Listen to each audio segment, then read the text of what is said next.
To the regular Friday program of the City Club of Portland. We're delighted that our radio audience, our members and guests are with us today. I'm Mary Kramer, president of the club. As is our usual format, we'll start with introduction of new members, and I'll ask them to stand as I call their name. First of all is Lisa Messina, administrator of IMCO Dane Bosworth. There we are. Thank you, Lisa. And Mary Wall, Program Manager, Oregon Department of Environmental Quality. Maybe Mary hadn't gotten here quite yet. Well, here. All right. Fine, Mary. Thank you. We're glad you're here. We'd also like to thank our recruiters, club member Fred Hallwaller. A few announcements of upcoming programs. First of all, on Tuesday, January 22nd, we'll have an open forum entitled, Is Gold Mining Good for Oregon?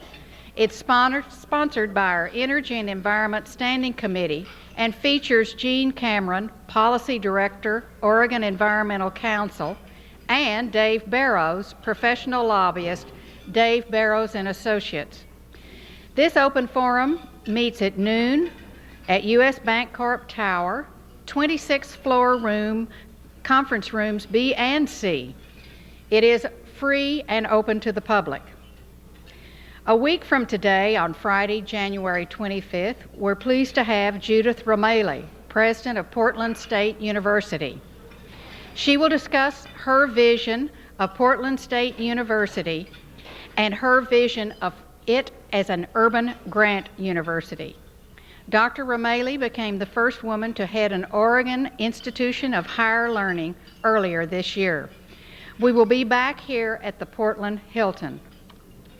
On Thursday, January 31st, we'll have another open forum entitled Keeping Our Metropolitan Area Green, Open Space Options.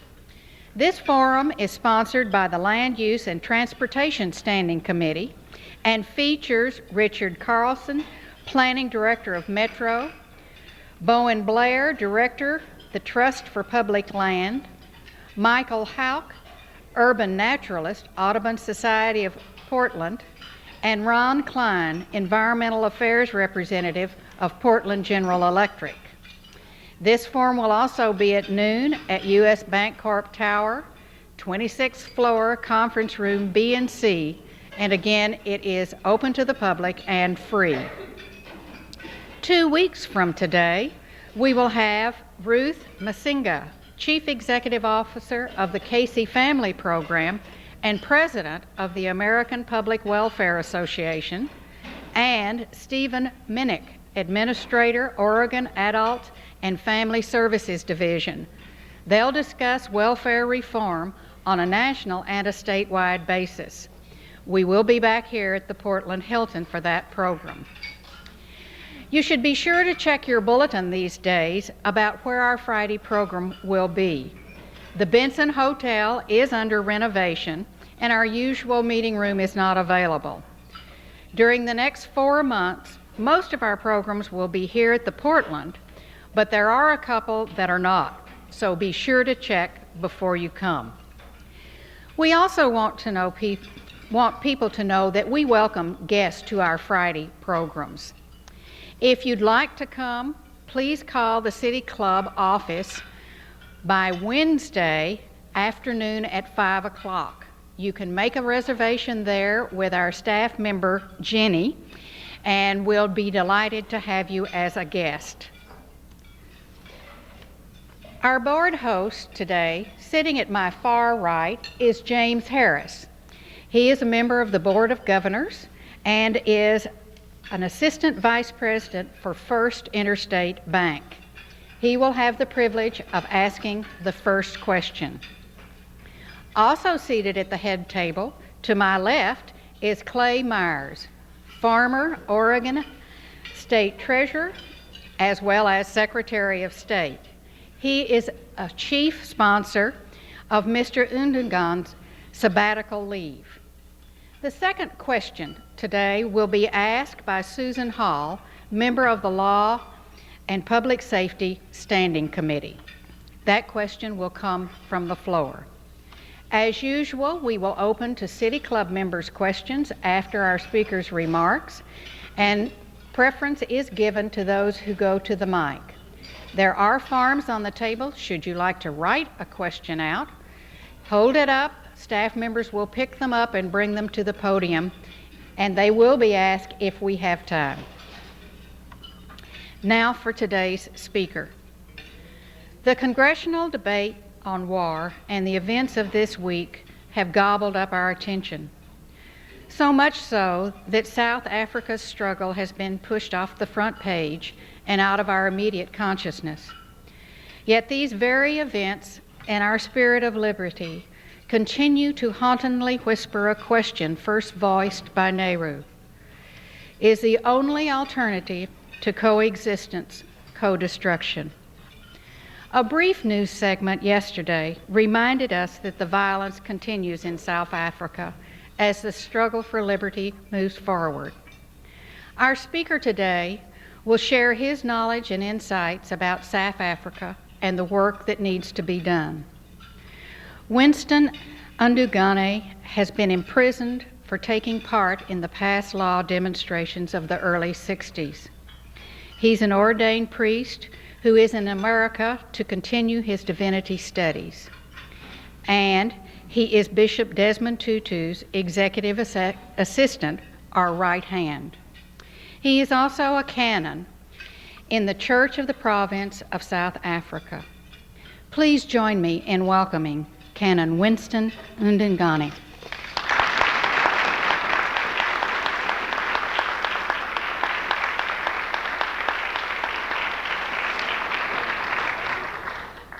Madam President, ladies and gentlemen, good afternoon.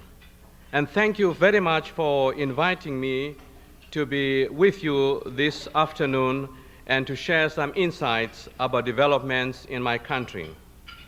Of course, at this time, our hearts and minds are on the Gulf War.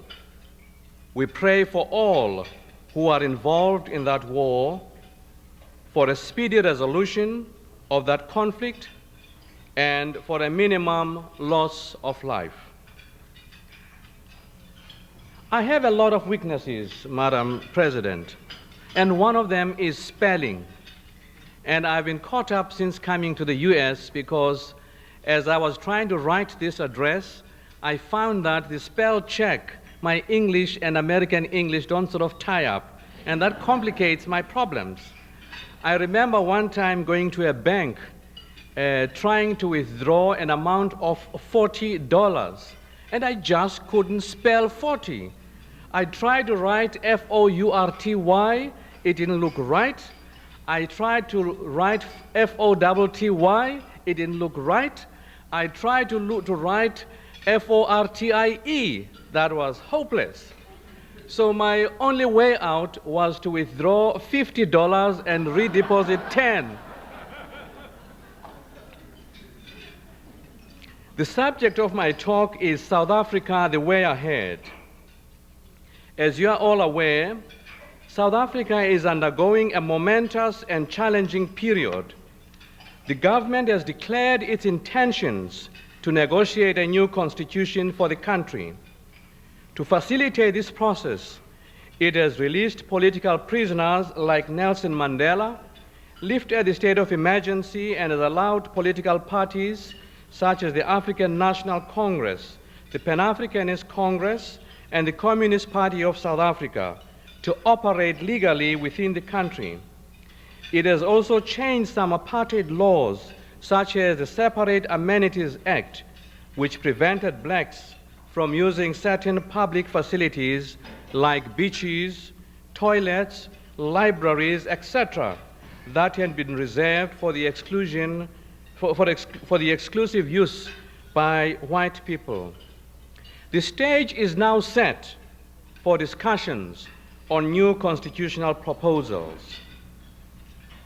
There are three major issues that require attention as we begin the process of preparing a new constitution.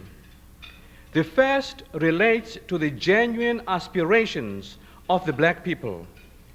By black people, I mean all the oppressed people of South Africa, consisting of Africans and Asians and colored people, that is, people of mixed race, who constitute 87% of the population of the country.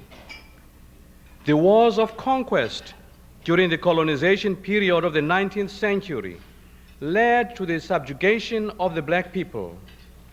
For 3 centuries, the blacks were denied fundamental human rights.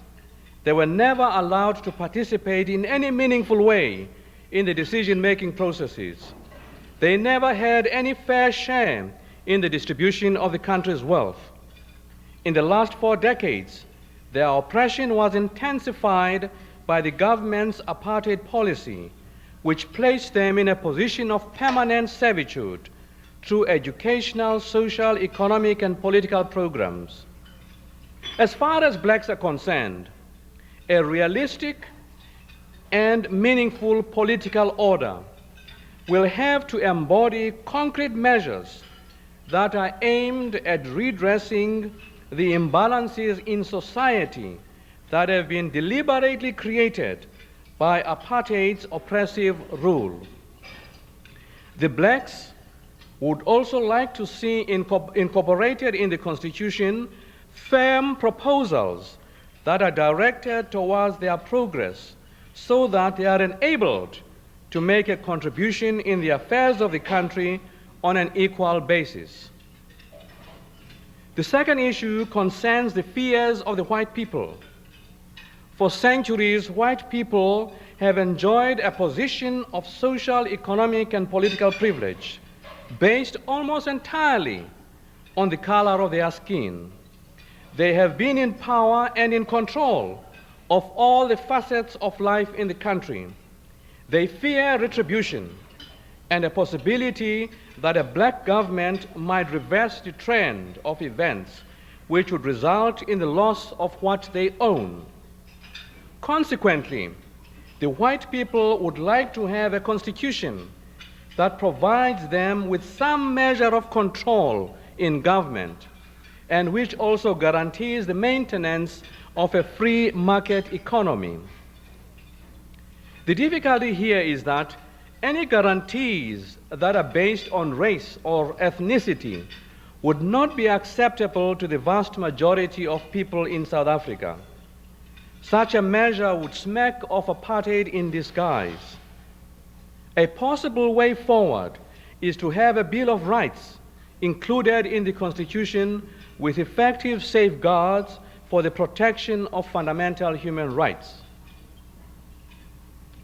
The third area of concern is the need to have checks and balances that will limit the power of human government. History is full of records of tyrants in Africa and elsewhere who have either used the instruments of government, such as the legislative and the executive branches, or who have abrogated constitutions in order to impose their wills on the populace, thereby causing tremendous suffering, pain, distress, and destruction of life. In order to prevent tyranny, the Constitution would need to embody measures that hold instruments of government, such as the President, the legislative, and the executive branches, accountable to the people. It would need to incorporate measures that affirm the supremacy of the Constitution, the independence of the judiciary, and the supremacy of the natural order that is in accordance with God's will. What then is the political order that will emerge in South Africa which will address all these issues? What is it that will draw together people who are in two opposing camps, as it were, that is, the camp of the oppressed and that of the oppressors? What is it that will enable these people to commit themselves to work together for the peace and prosperity of South Africa? How would we translate in real and practical terms the meaning of equal partnership in a country where there is a vast gulf between those who have political and economic power and those who have none at all. These are weighty matters which require careful consideration. Perhaps we need to reflect on God's purpose for humanity, albeit very briefly, prior to any consideration of a new political order for South Africa. Such a reflection, I believe, will enable us to draw some insights on what is possible. After all, this is God's world, and we are God's people. It is necessary to remind ourselves from time to time about God's intentions for the world and for humanity. Human beings are created in the image of God. Creation in God's image is generally held to entail three things. One, that each person is valuable in the sight of God and therefore has intrinsic worth and dignity. Two, that human beings share a common identity. Humanity that is created in the likeness of the Godhead shares the quality of unity, which is the unity in diversity. Three, that human beings have been given a task to be God's stewards on earth. As such, they have a responsibility of caring for God's creation, and that entails accountability. All these three aspects of the image of God in us are of significant importance in that they lay down some fundamental principles for human relations. Human beings who are bound together by a common identity ought to care for one another's welfare and regard one another as equal partners. Our responsibility as God's stewards on earth entails an obligation to care for God's creation and to share equitably the resources that have been entrusted to us. To my mind, these principles ought to form a basis for any serious effort to establish a new constitution for South Africa. In the light of all this, what then are the cardinal principles that ought to be taken into account in the consideration of a new constitution for South Africa? First, I would like to propose federalism as an appropriate form of government for South Africa. The tragic history of South Africa has created, as it were, two worlds: a world of black people where there is poverty, degradation, and squalor, and a world of white people where there is privilege, power, and wealth. A federal structure, by its very nature, allows a process of continuing change and therefore could accommodate the integration of these diverse communities. Much creativity, imagination, and sensitivity, however, will be required when consideration is given to the division of the country into geographical or territorial units. The principle that ought to be applied is of such a nature that while recognizing the unacceptable artificial divisions of society which are the creation of apartheid, nevertheless looks forward towards greater union of equality of opportunity and economic integration. We could, for instance, divide the country into 4 provinces: the Cape, Natal, Transvaal, and the Orange Free State, and retain the boundaries that existed before the introduction of homelands. These provinces could further be subdivided into smaller regions, such as the Western Cape, the Eastern Cape, the Northern Cape, etc., for local government. It is at that level, I believe, as part of a national strategy, that positive measures should be undertaken for integrating residential areas, as well as making considerable improvements in areas that are at present reserved for occupation by black people. Federalism is also a system of government where there is a meaningful exercise of authority by all the people. It is a system that offers realistic possibilities for the limitation and division of powers as a guard against tyranny. It is conceivable in South Africa to have a multi-tiered structure embracing local, regional, provincial, and national levels of authority. In such a system, provisions could be made in the Constitution whereby each level of authority could have some measure of autonomy on certain aspects of its life. There could also be a stipulation that all major issues affecting the general welfare of the nation, such as a change in the Constitution, should be discussed and approved by all the people of the land through their respective federal structures. A further measure for limiting the power of human government and the prevention of tyranny is to make elected representatives to the respective federal structures accountable to their constituencies in a more realistic and meaningful manner. This could be done by having an electoral system whereby all the candidates for serving in the various instruments of a federal system, such as presidency and membership of national, provincial, and regional bodies, should be elected by all the people on the basis of their declared intentions towards the building up of the nation. Furthermore, there could be a limitation of the duration of such service. For instance, each candidate could serve for a fixed term of, say, 4 years and be eligible for re-election for only one more term. In such a system, power and authority would be vested with the people and would flow, as it were, from the bottom to the top.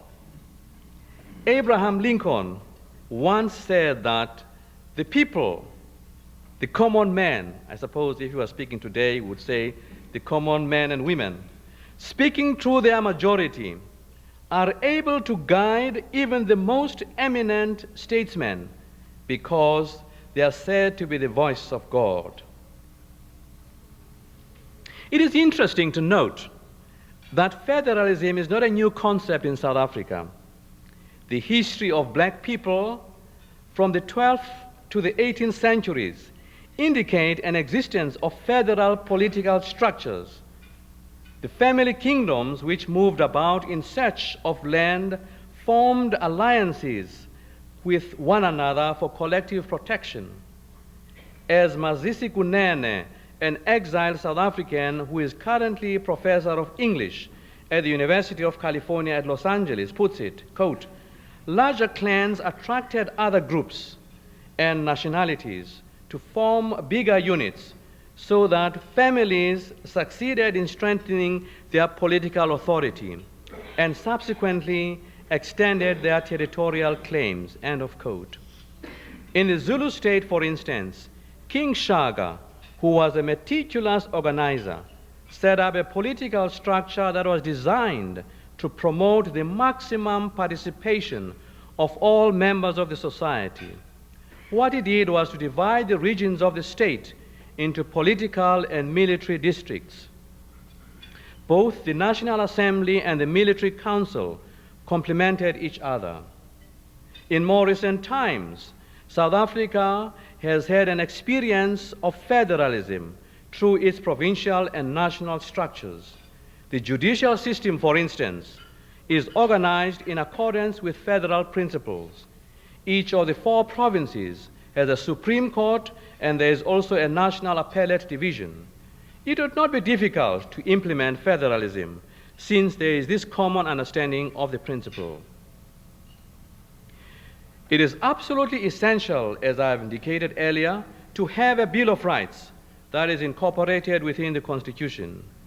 Humanity's inclination towards injustice and exploitation makes it necessary to have a Bill of Rights which tabulates what individual rights and freedoms are. The United Nations Universal Declaration of Human Rights could provide a useful model for the kind of fundamental human rights to be incorporated in a South African Bill of Rights. Article 17 of the UN Declaration, for instance, could provide some comfort to those who are anxious about property rights. The article reads, I quote, "Everyone has a right to own property alone, as well as in association with others.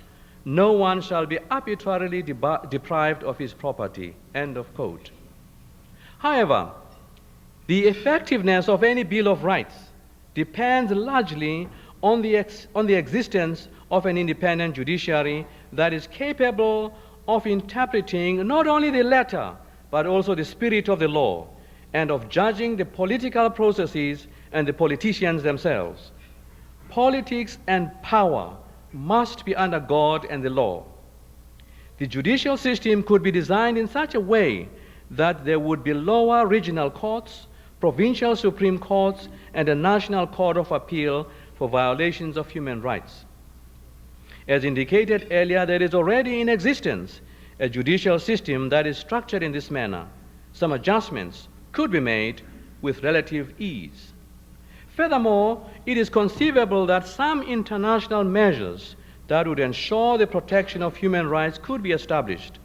The international instruments for the protection of human rights serve a useful function insofar as they create an awareness of what the basic human rights are by publicizing them. An internationally recognized authority, together with some international committee, possibly under the auspices of the United Nations, are a necessary requirement. These bodies could act as arbitration centers where the citizens or groups acting on their behalf could present their alleged complaints of violations of human rights. Such international channels of communication would not only provide the people of South Africa with a much-needed guarantee and protection by the international community, they would also act as some kind of deterrent against a government's possible misuse of power. It is also very necessary for us to undertake some positive measures as we prepare for a new order of society. These measures require the endorsement, support, and commitment of both the government and the people of South Africa. The primary goal of our proposed new society is the establishment of order, peace, and stability. As a society which has been bruised and brutalized by the events of the past, we need to make a conscious effort and embark on practical and concrete steps that are designed towards a future where there is greater justice. These measures should entail, among others, the following. Firstly, uplifting of blacks. Earlier in this paper, I indicated that the uplifting of blacks was one of the essential elements for a new society in South Africa. The following areas would need to be considered. One, short, medium, and long-term plans to bridge the gap in the educational, economic, and social spheres. Two, equipment with skills and technological know-how in order to meet the needs and demands of industry for the 21st century and beyond. Thirdly, accessibility to wealth-generating institutions in order to eliminate poverty, increase the standard of living, and enable blacks to make a meaningful contribution to the economy of the country. Fourthly, awareness programs that are aimed at liberating enslaved minds and encouraging positive thinking as we move from protest to participation. Secondly, conflict resolution. Some measures have already been suggested for incorporation in the Constitution in relation to human rights violations, but there needs to be educational programs for the management and prevention of conflict. In a society where racial prejudice is endemic, there needs to be educational programs that are directed towards correcting the mistakes of the past. These should be aimed at all sectors of the population. The purpose of these programs would be to minimize conflict and cultivate an atmosphere of acceptance, understanding, and tolerance among different racial groups. In conclusion, Madam President, I have shared some insights on what I consider to be fundamental principles for a new constitution in South Africa. I have done so in my capacity as a citizen of that beloved country. I offer them for discussion by all concerned. Thank you.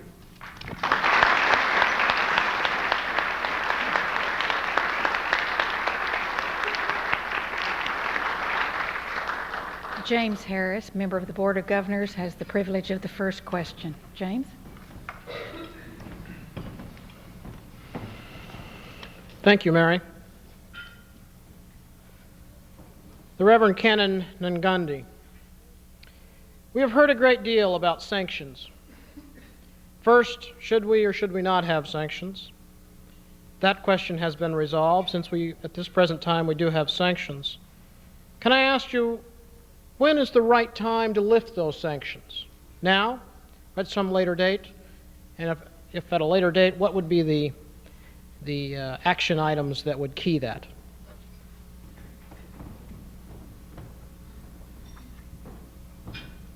The question of sanctions. I think that sanctions are one means of pressure that we have. We as a church believe in nonviolence, and sanctions are one form of pressure that we have in order to bring about the required stability or justice in South Africa. Our leaders, Dr. Nelson Mandela, Archbishop Tutu, and others, they have said that the question of sanctions they are lifting should be when there is irreversibility of change, when change is irreversible. And the heart of the question, I believe, is when is that irreversible moment? I think that is when we have the Constitution in place after it had been accepted by all the people. And I think more importantly, insofar as we blacks are concerned, once two of the key issues that will determine whether negotiations stand or fall, and those questions hinge around the redistribution of land and the redistribution of wealth. As you know, in South Africa, 87% of the land is reserved for 13% of the population. We are told that very soon the president of the government of South Africa is going to repeal those laws and therefore make it possible for us to have land. But there's a related question to that one, which is the whole question of wealth. 98% of South Africa's wealth is in the hands of white people who are a minority. And how do you begin to redistribute the wealth? The repeal of the Land Acts and the Group Areas Acts, that is the laws that prevented people like me from owning land in Greater South Africa, that is in South Africa outside of the homelands, and also the laws that prevented me from owning property in white areas. Those laws are going to be changed. But the question is, when you have a situation where 98% of the wealth is in white hands, where average incomes range something like this, that for an average white person, he gets about 10 times the wage of an average black person. And the question is, when these areas are opened, who is going to be able to move in or buy land? Will it be a select few amongst the blacks who have the finances? And will that mean that the rest of the black population will remain in perpetual poverty? And those are the key issues. What I'm trying to say is that an irreversible moment of change is when, first of all, there is a constitution that is acceptable.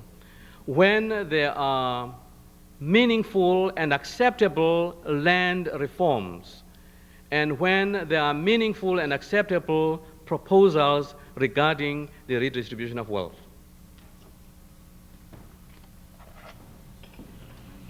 Susan Hall, member of the Law and Public Safety Standing Committee, has the privilege of the second question. Canon Ndungane, I'd like to know what are some of the practical problems for putting in place the kind of federal constitution you've described, and how strong the arch-conservative anti-apartheid groups are and what their impact are on gaining acceptance for a new system.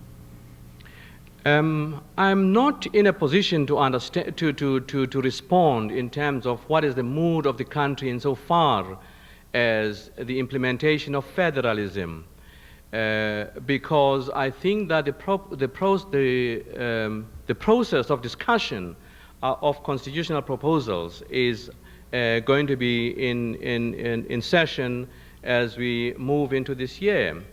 But all I know is that there is a government, one of the government agencies did produce some kind of blueprint of various models, and federalism happens to be one of the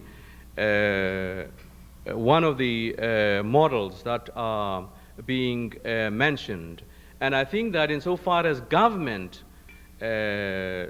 people are concerned, they have been studying constitutions of various countries.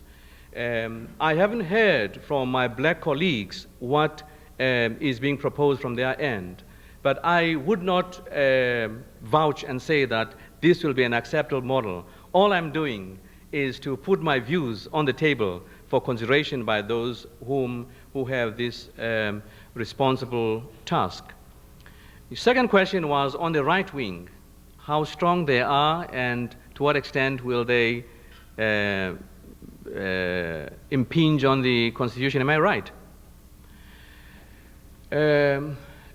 It's very difficult to answer that question in a much more forthright and direct manner.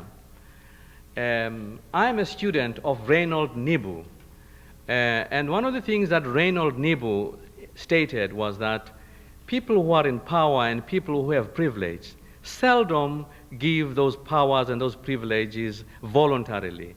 And therefore, there's bound to be an argy-bargy, or that's another term. I don't know whether that is understood in America. But it's a term that is bound to be some kind of problems within people who are asked to give up the privileges that they have. And therefore, there are problems. I think that there will be problems once it is seen what is coming out of the negotiation process. I think that President de Klerk is in a time bind. I like casting West scenarios and only hoping and praying that the West doesn't take place. President de Klerk has got about 3 years before the next general election. If he cannot produce meaningful proposals for the Constitution, it is quite likely that the right wing could gain an ascendancy because they don't want to lose privilege. And once the right wing gains an ascendancy on the one hand, we will see in the black world that people like Nelson Mandela, who are so gracious, wanting to negotiate, will probably be retiring from politics because they'll be senior citizens. And younger people like younger than me, will sort of be in control of the situation. And younger people are usually very much impatient and wanting things done yesterday rather than tomorrow. And therefore, we could see a West scenario insofar as a bloody revolution. I would like to think that if there is serious attention away from rhetoric, away from public discussions, but serious discussions between all the parties to try and resolve the issues of the country, I have faith that we would arrive at an acceptable arrangement. South Africa is a very interesting country. I always say that our history is a paradox. It's hope and despair. It is a country where there's so much that engenders for hatred, and yet there's so much love between the races. When people come to a position of reckoning what is their destiny and their future. So I do hope that if there is a realistic plan that is put in place, which will be acceptable both to the general public, that is insofar as the blacks are concerned, and to the general public insofar as the whites are concerned, we could go on together. There are always fringes anywhere, left wing and right wing. In fact, I was told when I became a priest that when you are in a Paris situation, there will always be 70% of people behind you. There's a critical 30%. There's 10% who will always be behind you, whatever you say in that 30%. And there's 10% which will, irrespective of how good you are, of how you try to please people, they'll always be against you. And then there's a critical 10% which is in between. And so that is the kind of scenario we could imagine with. I have hope that we could find a consensus and move forward.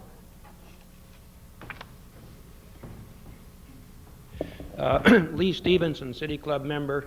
What message would you send to American business as far as investment and business in South Africa?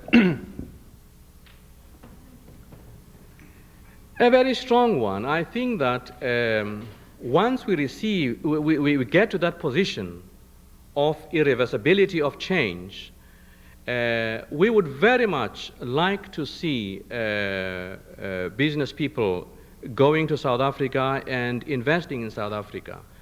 And I think that that is the message that our leaders are saying and have said. But I would go as far as to say and risk my neck and say that we have a huge problem in front of us, and that is in the area of education and training. In the first instance, we have a generation of young people who have lost education, formal education, and we need to do something about that if we are a society which is serious about nation building and about our future. Secondly, if we are serious about industry and improving industry, I think that various studies have indicated that South Africa has a tremendous growth point insofar as industry is concerned. It's got a fantastic economic infrastructure. In fact, a decade between 62 and 72 was one decade where there was so much growth economically in South Africa, to the extent that it was seen as a launching pad for economic development in South Africa. And therefore, there are those interesting dimensions in terms of economic growth in South Africa, and leading into Africa. And therefore, it says that right now we've got to be having programs of training young people or black people in general in terms of technical skills, because technology has been a reserve of white people who are a minority of the population, and consequently industry has imported technical skills at times. So we need to have a massive program of training in technology, and possibly American industries or American businesses could begin doing that right now in terms of adding to the future improvement of our country. And thirdly and lastly, I think that there is this whole segment, agriculture. In South Africa at this moment, I think we depend very largely on gold, which is forming a very important aspect in our economy. But I think that we know that minerals do get exhausted.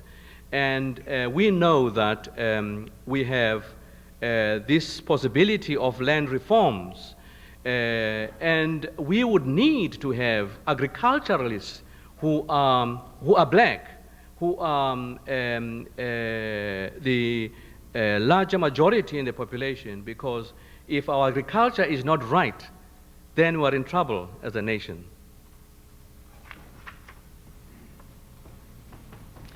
Alan Hunt, City Club member. You've talked about political structure and some about the political leaders, but the average person in your country, the average black, the average white, what do you feel needs to happen in their hearts and minds for these changes to happen? Can you talk about the people? Yes, I mentioned the fact that we need to have some programs on conflict management. There is a sense in which, where, as I indicated in my paper, that where racial prejudice is endemic in society, we need quite a lot of educating people away from those prejudices. So that is one area that needs to be done. I think that in the hearts and minds of most people, this is again is the irony of South Africa, in terms of acceptability of people as people, there is a sense in which, in all that ugliness, the vast majority of people look at the scene or the system of apartheid as the evil system which imprisons and dehumanizes the people, as distinct from people as persons. I think on that level, we have had some wonderful examples. For instance, an idea that just comes to my mind, a young Afrikaner minister who decides to go and minister in Alexander Township, which is one of the terrible townships that we've got near Johannesburg.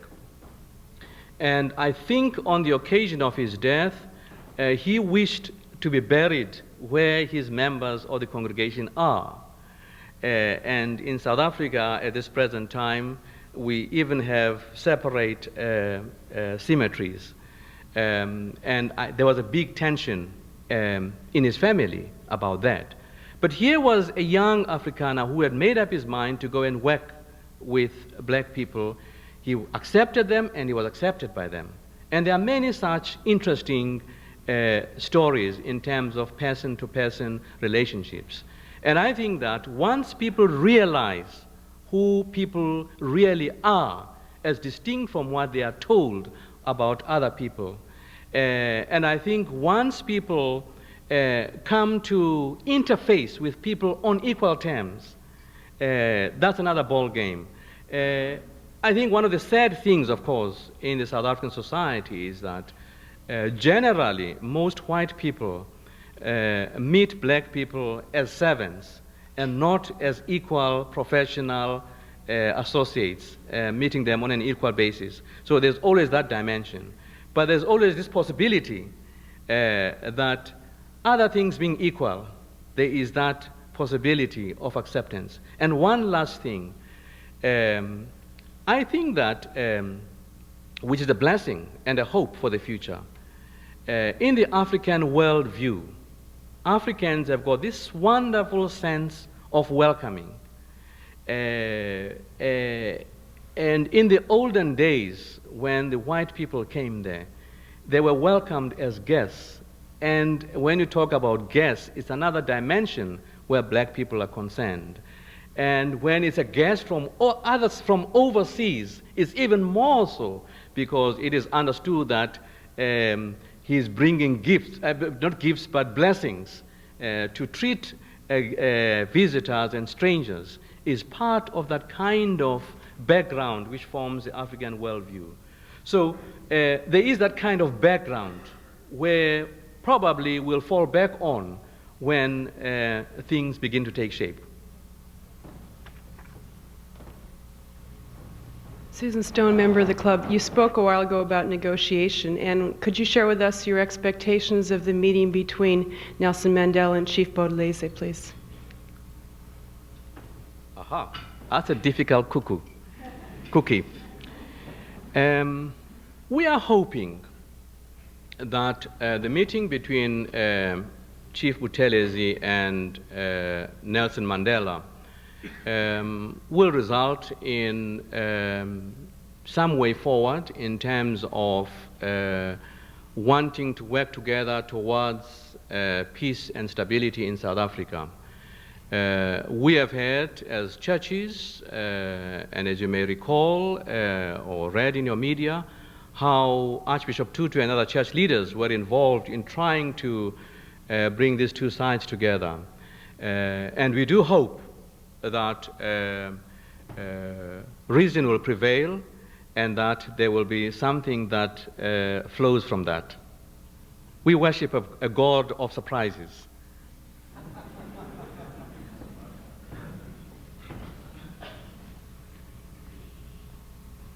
Tom Stanwood, member. We've heard a lot of talk about the hope for the future. Do you have any feel for how long the future will take to when we have some sort of really genuine democracy? I mean, we've talked a lot about all of our hopes and whatever, but are we going to see within, say, the next generation, hopefully, a free South Africa that's open and equal to all? Well, certainly, I would like to have freedom in my own time. But you know, this time game, I stopped guessing from some years ago when I was doing national service, that is when I was a political prisoner in that famous university called Robben Island. We had all kinds of speculations. We imagined ourselves, that was way back in '63, we imagined ourselves at the end of our term, after 3 years, '66, that we were going to actually be fetched by helicopters as heroes, marching and parading in the streets of Cape Town as heroes. And we remember that we were sort of casting lots, sort of saying, how long? And one young man actually said to us, you chaps are dreaming. Anything between 10 to 20 years. And we nearly ate him up alive. It is difficult to give time frames. But as I indicated earlier, I think on President de Klerk's side, he's got about 3 years before the next general election. And therefore, he has got to produce something to the electorate which is quite clear that this is where the country is going. His chief negotiator, Dr. Viljoen, has indicated that within 2 years, we've got to see something happening. In fact, they are impatient in terms of starting the process. And we are delighted that President, I say President, or Dr. Mandela, and Chief Boudelese are meeting. And I do understand from the media that other black liberation movements like the Pan-Africanist Congress and the Azanian People's Organization, they are all saying we need to form a common front and make common strategies for approaching the negotiation process. And we also have heard from the media that Dr. Mandela has called for a multi-conference, a multi-party conference to prepare for this process. So a short answer is that I cannot give a time frame, but all the actors are very clear about the urgency of the situation. We need to get over and done with this problem. We need to get a generation of capital into our country so that we can continue or begin the process of developing our country. One last question. Walter Roberts, member of the City Club. Maybe I could turn your focus to a global focus now, and the conflicts that are rampant and obviously in the press and the Gulf. And from your perspective from South Africa, you mentioned the United Nations possibly playing a role in providing some standards and observer status and judicial sort of role for human rights. I wonder if you could comment on international organizations and what you see might be effective in mitigating and helping to calm down the differences, not only in your country, but in places like the Gulf area and other parts of the world. Yes. I think this is a very important, I mean, all the questions have been important and serious, but I think that this gives all of us an agenda, and a serious one at that. Our world is a village. What happens in one part of the world affects us, and we are all concerned. We are all concerned about what is happening in the Gulf right now. We are all fearful of what could happen, and we hope that that doesn't happen. And therefore, just as our predecessors after World War II and World War I came together and formed what was called the United Nations and also the United Nations Declaration for Human Rights, I think myself, and this is the view of other people as well, that they were very much concerned that the atrocities of war as they had been experienced should never happen again in the world by having these arbitration centers or whatever instruments to protect people from being in conflict with one another. And in terms of our present world, where we have amassed or made such lethal weapons which are capable of making a massive destruction, and with the possibility of nuclear weapons and chemical weapons, the mind boggles when you think about the future that could happen, or what would happen actually. There will be no future for us. And therefore, it sort of gives us a homework, all of us, to think very seriously on how we can improve international channels of communication so that conflict is minimized and disputes are solved in a peaceful way. Someone once said that in this kind of post-Cold War situation, because of what human nature is, because of tyrants who rise up, and because of dictators who practice injustices and inhumanities against other human beings, that we'll be bound to have these small wars as distinct from a world conflagration. But the more I meditate and I think about war, the more I think that as we get into the future, it will be difficult even to contain a small, limited war, as we are seeing in the Gulf with all the possibilities that could happen. And so I think that, and this is a serious thing, that all of us should think very, in a much more sober way, of how we can, in the world and under God, have measures that could solve conflict and measures that could solve disputes, and quickly move in where there are situations of injustice, as negotiators, as midwives, in order to bring about a settlement that is acceptable by all. I've always said, now I speak from the constituency of the church, and I've always said, I had someone, for instance, saying that over this conflict in the Gulf, there was no third party. But I've always said that we who are Christians, we who are religious people, not just Christians only, but religious people, we have a God dimension. We believe it's God, irrespective whatever faith you come from, it's God who is the head of the universe. And I believe that we have a God dimension with us. We are a third factor.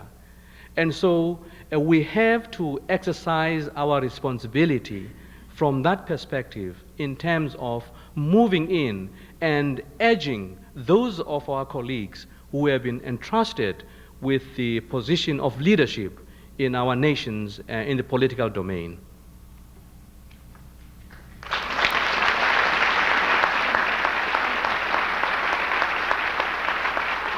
We are adjourned.